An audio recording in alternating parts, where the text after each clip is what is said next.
All winter the town avoided that place, not out of fear, but out of memory. An old broke veteran in a red and black flannel jacket bought a forgotten storage unit, not chasing fortune, only a quiet place to breathe and begin again. By his side walked a loyal German shepherd, steady patient, watching what the world had learned to ignore. When the dog stopped at a rusted trunk and refused to move, the silence changed. Inside wasn't treasure or trash, but a truth sealed away for more than 70 years. What they uncovered wouldn't just change one man's life. It would return a forgotten name to history and remind a tired town that some futures are only waiting to be remembered. Before we begin, tell us where you're watching from. Your city, your state, or your country. These stories have a way of finding the people who need them most. Winter pressed down on Duluth like a weight that refused to lift, snow sealing the harbor, and wind from Lake Superior cutting through streets with the patience of something that had all the time in the world. Frank Miller stood with his hands buried deep in the pockets of his thick red and black buffalo plaid flannel jacket, the fabric worn thin at the elbows and darkened where years of work and weather had rubbed it smooth. He was 67, tall once now, slightly bowed at the shoulders, as if the cold itself had learned where to rest. His beard, streaked gray and white, grew in uneven patches, along a jaw that still carried the hard angles of a man who had once been younger, sharper, and more certain of where he belonged. His face was wind-burned skin, tough, and lined eyes, pale blue and permanently narrowed, not from suspicion, but from habit. In the army, he had learned early that you squinted not to see less, but to see clearly what mattered. Beside him sat Rex, a German shepherd nearing 8 years old, broad-chested and steady, his coat a deep mix of dark sable and ash gray, thick enough to turn snow aside. One ear tipped slightly forward, the other relaxed, as if even his listening had learned balance. Rex's eyes were amber alert, but calm, the eyes of a dog who did not waste energy on panic. He had been Frank's companion since a roadside adoption outside Fargo years ago, back when Frank still believed he could keep moving forever. Rex had grown into his silence the way a river grows into its banks. They were standing at the edge of a storage lot on the industrial side of Duluth, where rows of metal doors stretched out like teeth clenched against the cold. The air smelled of wet concrete rust and burnt coffee drifting from a thermos someone had dropped and forgotten. A small crowd had gathered, men in heavy coats. A woman in a knit hat pulled low, a few faces sharp with hunger, others with the casual confidence of people who could afford mistakes. Frank had not come to buy anything. He had come because the auctioneer's voice cut through the cold, and sound was better than silence when winter grew too quiet. The auctioneer stood on a folding chair, bundled and brisk, calling out numbers with practiced indifference. Unit after unit went by doors, snapping open, revealing piles of mattresses, broken lamps, boxes of clothes that smelled faintly of lives interrupted. Frank watched without thinking, his breath fogging the air. Rex stayed close, tail low, watching the movement of hands more than faces. When the auctioneer called out, "Unit 38, start me at 10." Frank barely registered the number. The door rattled upward, revealing darkness and the sagging outline of stacked boxes, a broken chair leg poking out at an angle, and the dull curve of something large pushed into the far corner under a torn tarp. The crowd murmured, unimpressed. Someone laughed quietly. "Junk," the sound said. Frank did not plan to raise his hand. He felt it happen before thought, arrived a small lift of fingers stiff from cold and age. 10 became 15. Then silence. The auctioneer's gaze swept the crowd once, twice. "Sold," he said, nodding at Frank. The hammer came down with a sound that felt louder than it should have. Frank stood still for a moment, surprised by the hollow thump in his chest. Rex looked up at him, head tilted slightly, not questioning, just noticing. Frank exhaled slowly. He had spent years training himself not to act on impulse. Combat had punished that lesson into him hard enough that it never fully left.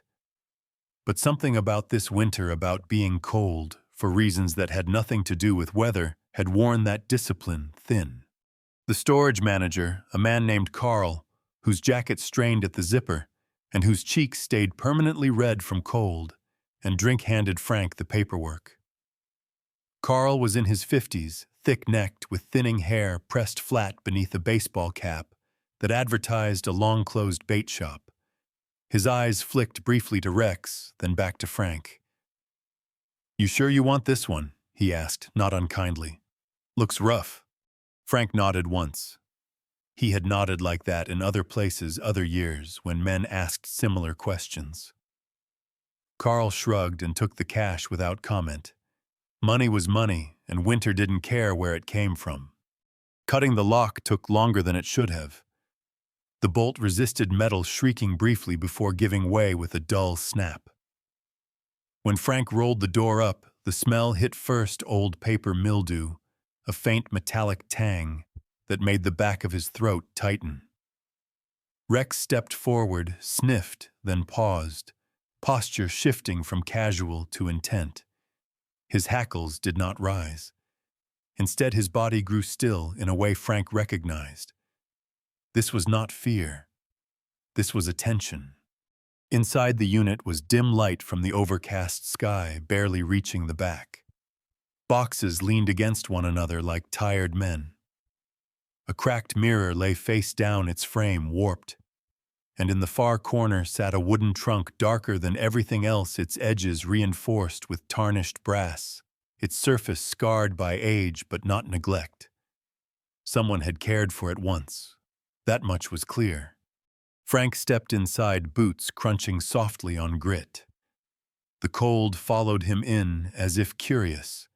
He crouched by the trunk, running his fingers along the brass latch. His hands were large knuckles, thick, the hands of someone who had carried rifles, tools, and weight that never made it into reports. Rex stood at his side, close enough that Frank could feel the dog's warmth through the air. The latch opened with a sound that was almost a sigh. Inside lay a folded American flag, the fabric still crisp despite the years its colors muted but intact. Beneath it rested a leather-bound notebook, the cover cracked, the pages yellowed but dense with writing and sketches. A small tin box held photographs, edges curled, faces frozen in expressions that belonged to another era. And at the bottom, nestled carefully, as if someone had known exactly what they were doing, was a narrow silver cylinder etched with delicate wiring and stamped with words that made Frank's breath catch. Magnetic propulsion test, 1952. He did not understand it. Not fully. But he understood enough to feel the weight of it settle into his chest, heavy and deliberate. This was not trash. This was not forgotten. This had been hidden. Frank closed the trunk slowly, as if the winter itself were listening. He straightened joints, protesting quietly, and rested his hand on Rex's head. The dog looked up at him, eyes steady, as if waiting for orders that would not come yet. Frank did not know why this mattered. He only knew that something had shifted. In war, moments like that came rarely, but unmistakably, the sense that a line had been crossed, not forward or back, but inward. He had survived long enough to recognize it. Outside, the wind swept across the lot, rattling metal doors like distant applause. Frank signed the final form, nodded once to Carl, and led Rex back toward the truck. The cold felt different now. Sharper, yes, but also awake. He had come here to stay warm for an hour.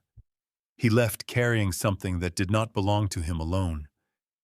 And though he did not yet have the words for it, Frank Miller understood one thing with quiet certainty: winter had not brought him here by accident.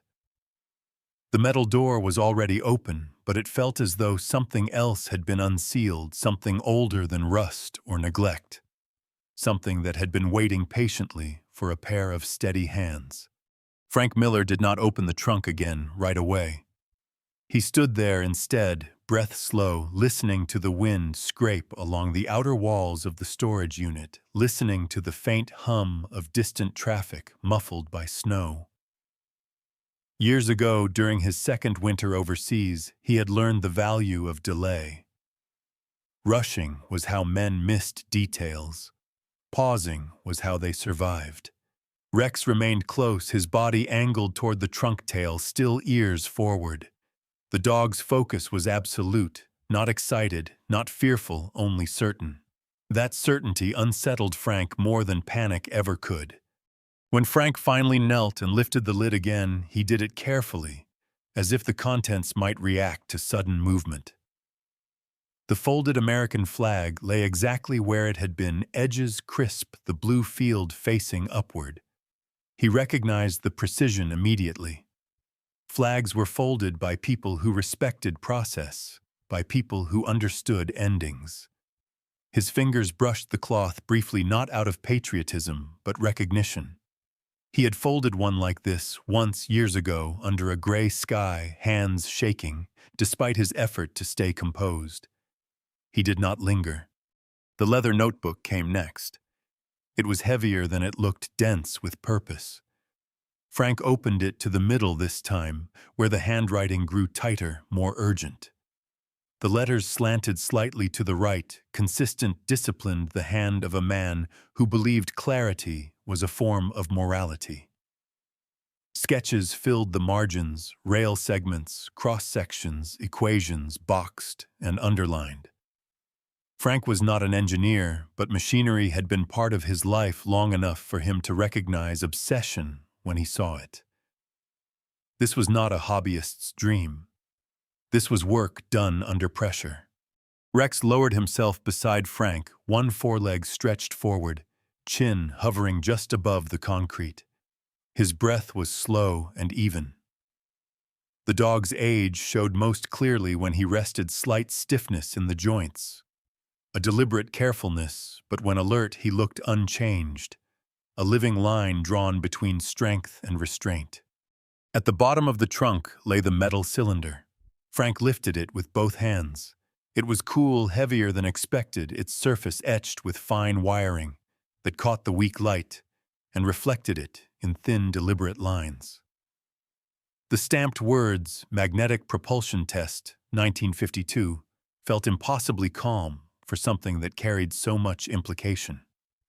Frank turned it slowly, noting the glass lens at one end clouded but intact.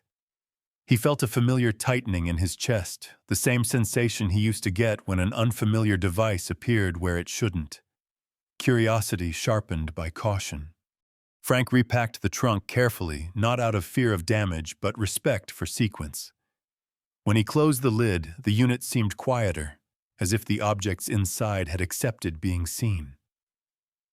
He locked the door and walked Rex back to the truck, the cylinder wrapped in an old wool blanket, the notebook tucked beneath his jacket. The cold no longer felt empty. It felt watchful.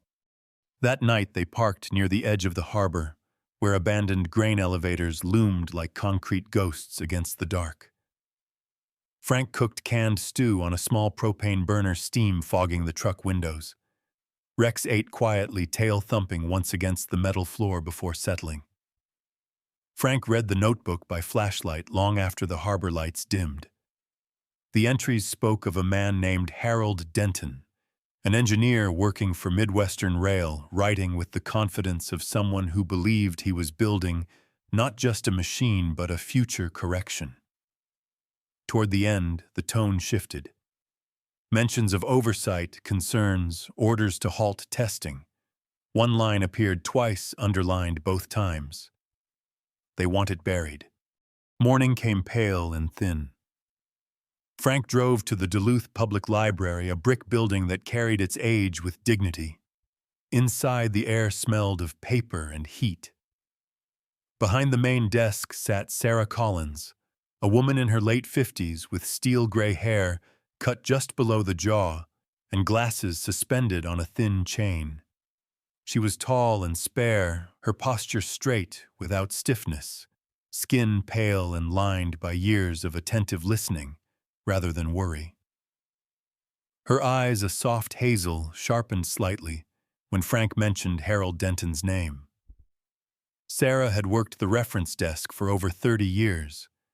People said she remembered books the way others remembered faces. She led Frank to the basement archives. Her footsteps measured her voice low.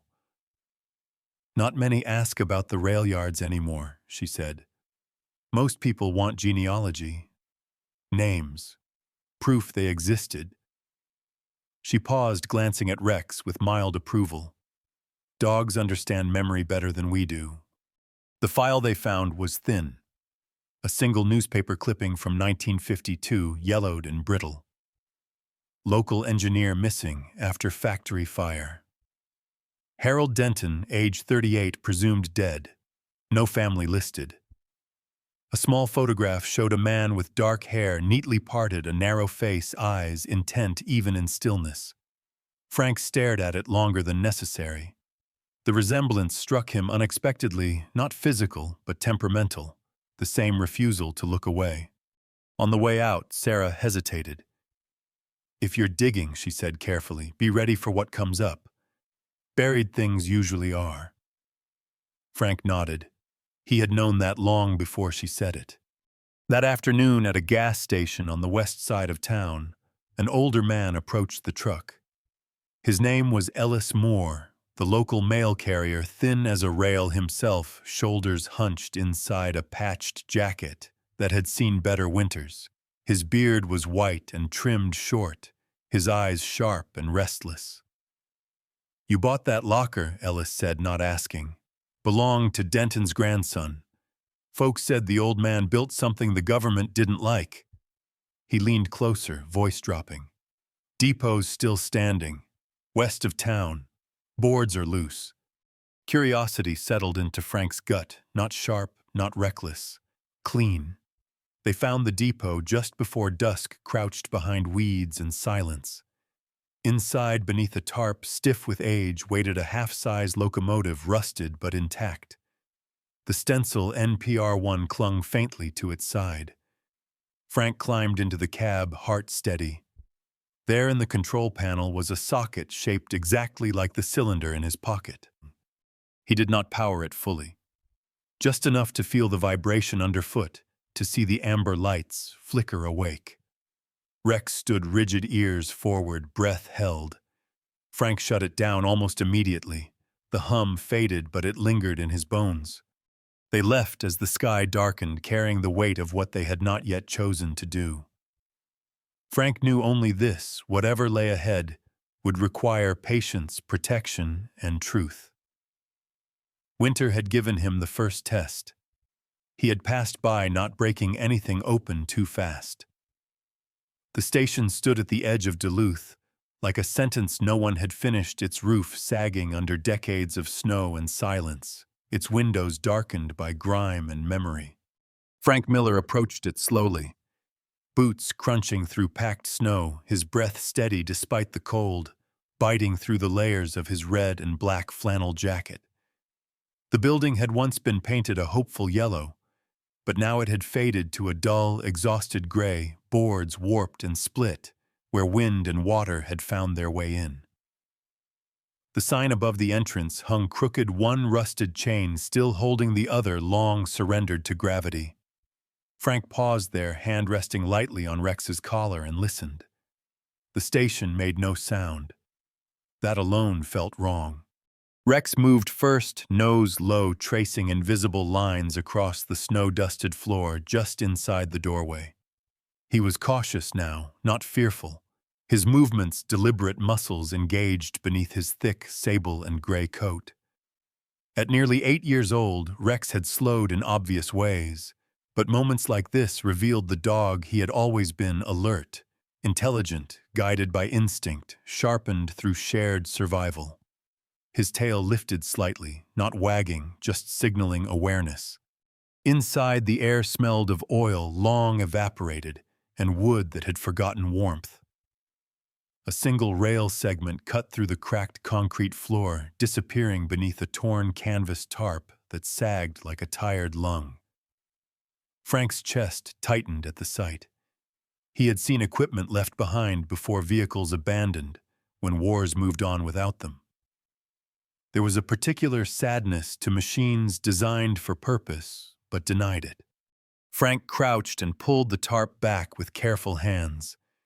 The metal beneath was dull with rust, but unmistakably deliberate in its shape. This was not a relic assembled from scraps. It was precise, compact, a half-scale locomotive whose lines suggested speed, even in stillness. The faded stencil NPR1 clung to the side, barely legible, as if refusing erasure out of stubborn pride. Frank ran his fingers along the edge, feeling the cold seep into his skin. He imagined Denton standing here decades ago, doing the same, believing. He climbed into the cab with the ease of a man used to confined spaces. The control panel was simpler than modern engines, but cleaner than expected switches labeled in neat block letters. Then he saw it, the socket. Circular, recessed, unmistakably shaped for the cylinder, now heavy in his jacket pocket. Frank swallowed. In combat, there were moments when training gave way to something quieter and more dangerous intuition. This felt like that. Rex had positioned himself just outside the cab body, squared ears forward, eyes locked on Frank.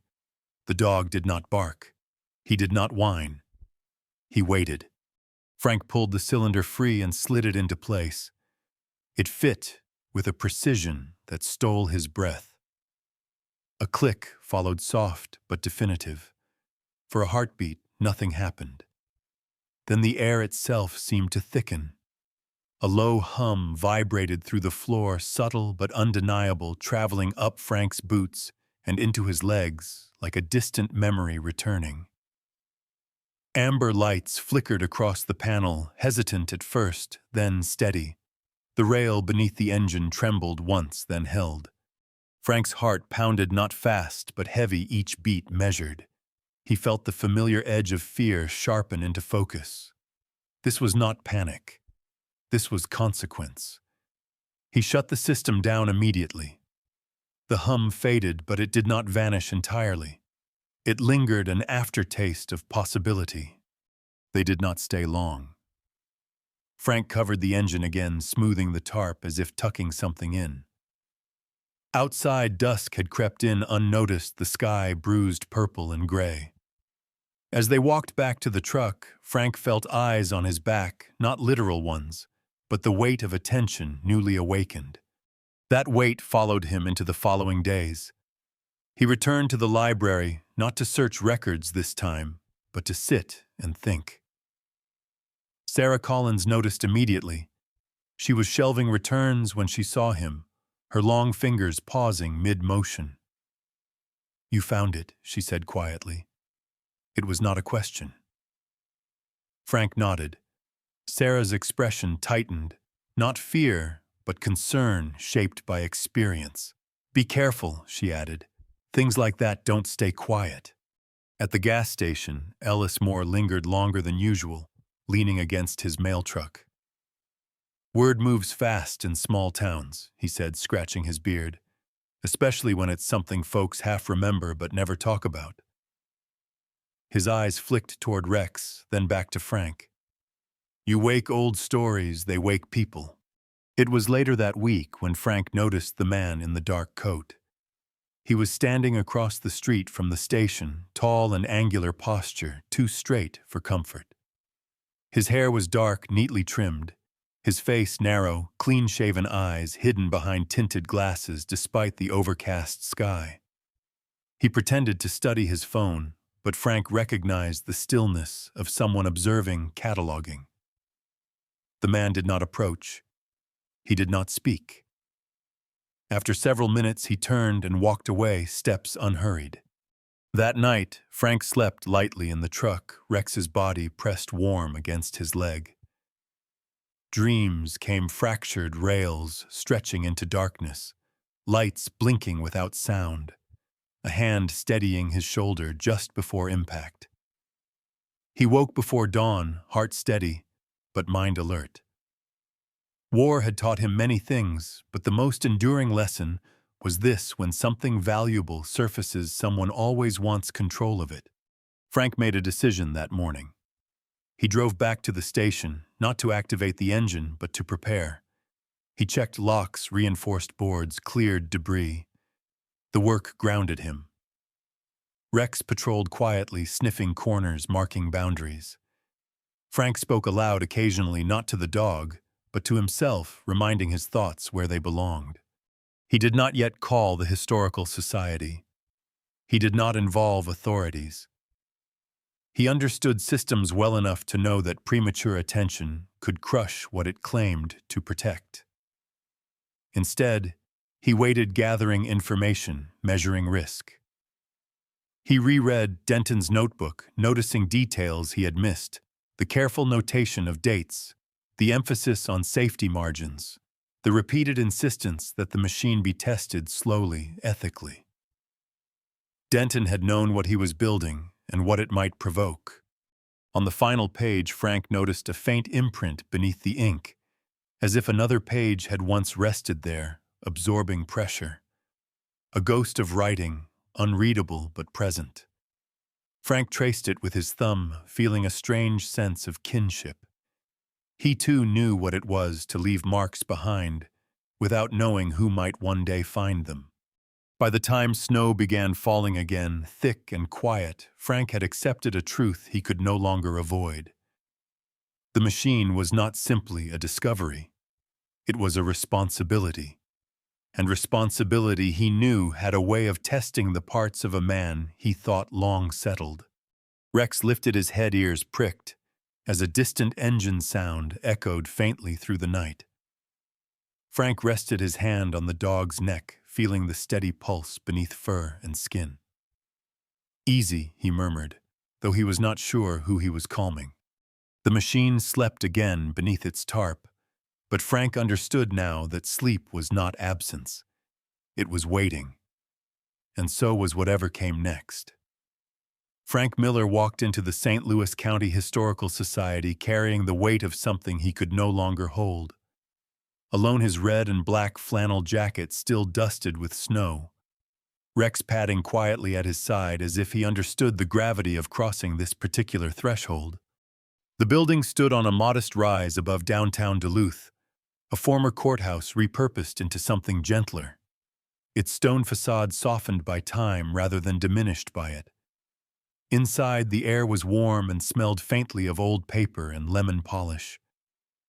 Frank removed his gloves, slowly flexing his fingers, as circulation returned, while Rex settled near the wall, alert but calm amber eyes tracking movement without tension. Dr. Emily Nolan emerged from an office at the end of the hallway, as if she had been expecting him. She was in her early 60s, tall and composed, with silver hair pulled into a low bun that revealed a high forehead and a face shaped by patience rather than ease. Her skin was pale, almost translucent under the fluorescent lights, and her eyes, clear gray, observant, missed very little. Years spent negotiating between donors, historians, and uncomfortable truths had given her a manner both precise and disarming. She offered Frank a hand-firm grip, no hesitation. "Mr. Miller," she said, voice even. "You found something." Her office was spare walls lined with framed photographs of rail lines cutting through forests and plains, each image labeled in careful script. Frank placed the leather notebook on her desk first, then the cylinder wrapped carefully in cloth. He did not speak. He had learned long ago that silence often encouraged honesty. Emily Nolan examined the items without touching them at first, leaning in slightly, eyes narrowing as recognition took hold. When she finally reached for the cylinder, she handled it the way one might handle glass music, fingers steady, reverent, but unafraid. "This," she said quietly, "is not a curiosity." She glanced up at Frank. "It's proof." She opened the notebook, flipping pages with practiced care. Harold Denton was 30 years ahead of his time. Magnetic propulsion without combustion. Clean, efficient, dangerous to the wrong people. She sighed, a sound worn smooth by repetition. Oil interests, Cold War paranoia, oversight committees who mistook caution for control. The usual story. Frank listened, jaw set, eyes fixed on a photograph behind her desk. A group of rail workers standing shoulder to shoulder, faces tired but proud. They buried it, he said, not accusing, just stating fact.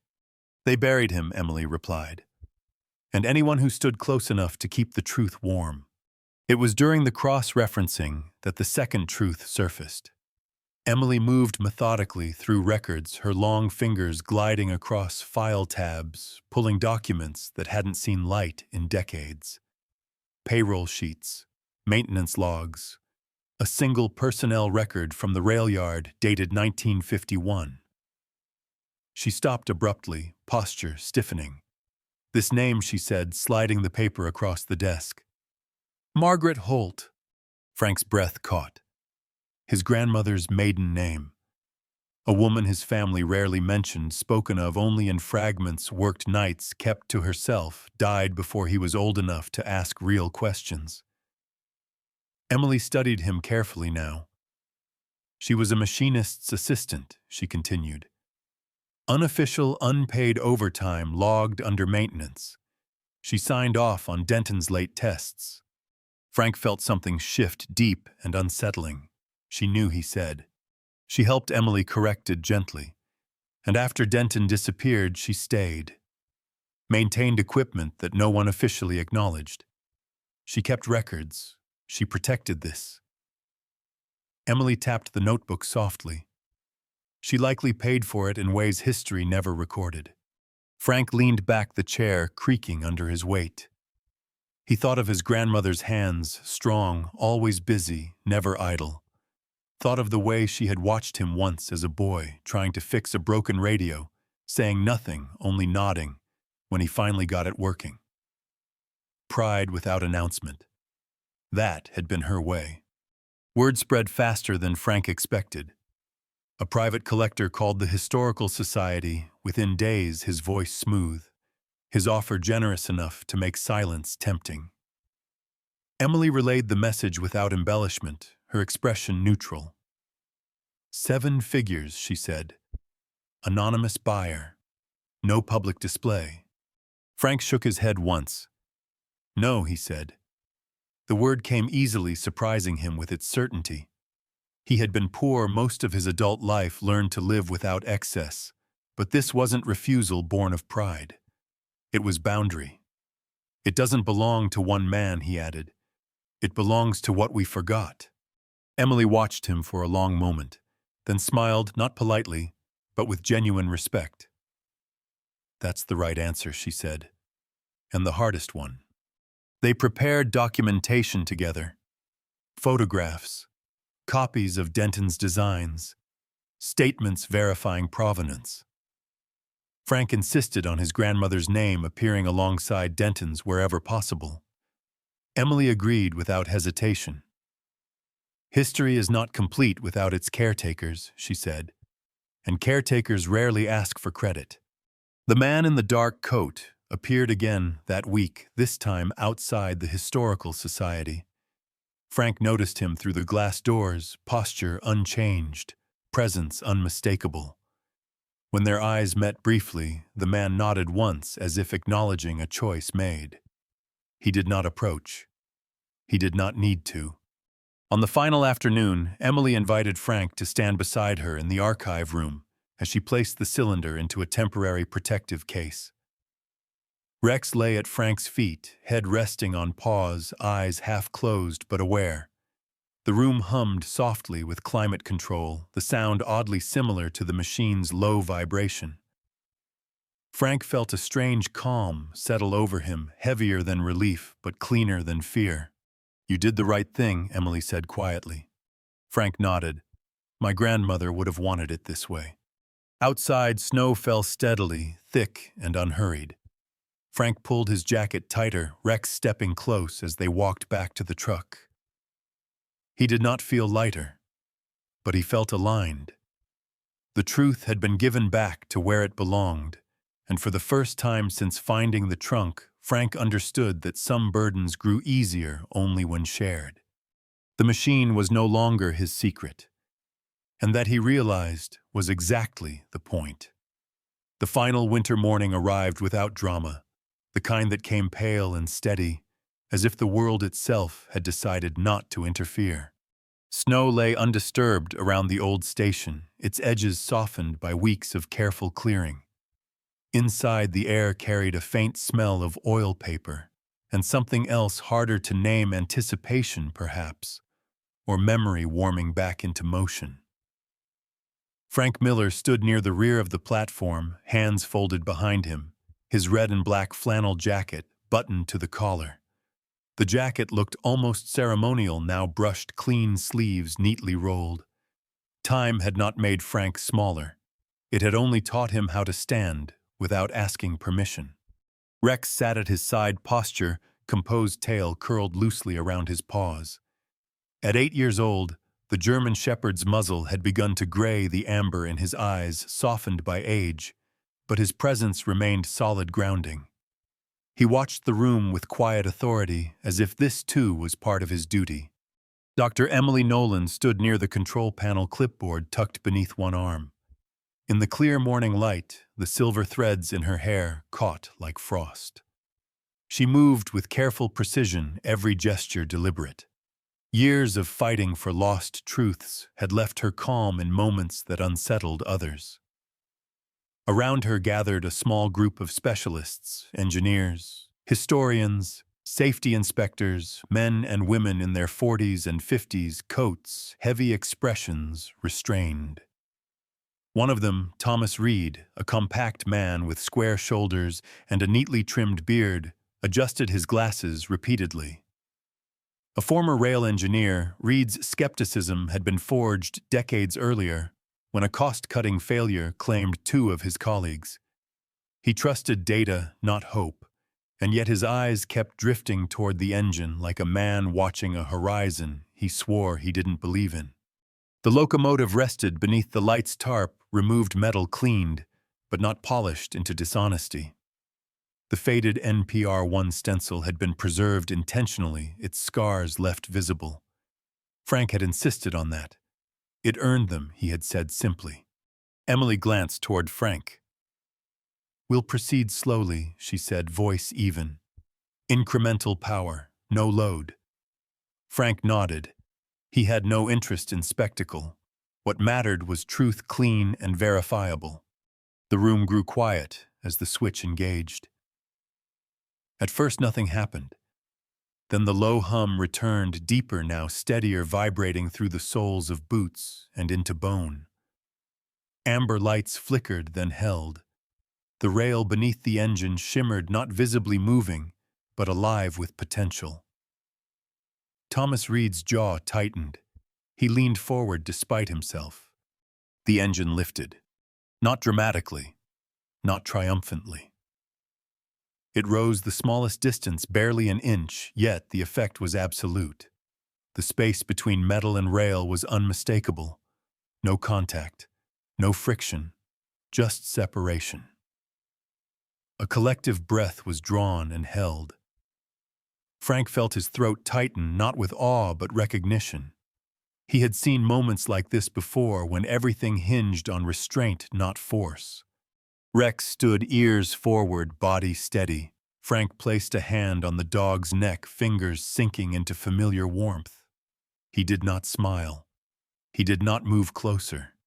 He stayed where he was, understanding instinctively that some moments belonged to witnesses, not owners. "Power down," Emily said softly. The hum receded, the engine settling back into stillness as gently as it had risen. For a long second, no one spoke. Then Thomas Reed exhaled sharply and laughed once, short and incredulous. "It works," he said, as if the words offended him. "After all this time." Applause came hesitantly, then steadied, not loud, not celebratory, but respectful. Frank felt nothing like victory. Instead, a quiet alignment settled over him, the kind that arrived when a long-held tension finally understood its purpose. He had not been brought here to claim anything. He had been brought here to return something. Later, as the specialists filed out, Emily approached him. "The board wants you to stay on," she said. "Caretaker, consultant, whatever title makes you comfortable." Frank considered the words, their weight unfamiliar, but not unwelcome. He glanced down at Rex, who had already resumed his post at Frank's feet, eyes half closed in contented vigilance. "Caretaker's fine," Frank said. Spring came reluctantly to Duluth. Snow receded in patches, revealing ground still unsure of itself. The station reopened quietly, as a small museum, its hours modest, its tone unassuming. Frank arrived each morning before opening keys heavy in his pocket, breath visible in the cool air. He swept floors, checked displays, answered questions when visitors came. He learned how to tell the story without embellishment, letting the machine speak through facts rather than myth.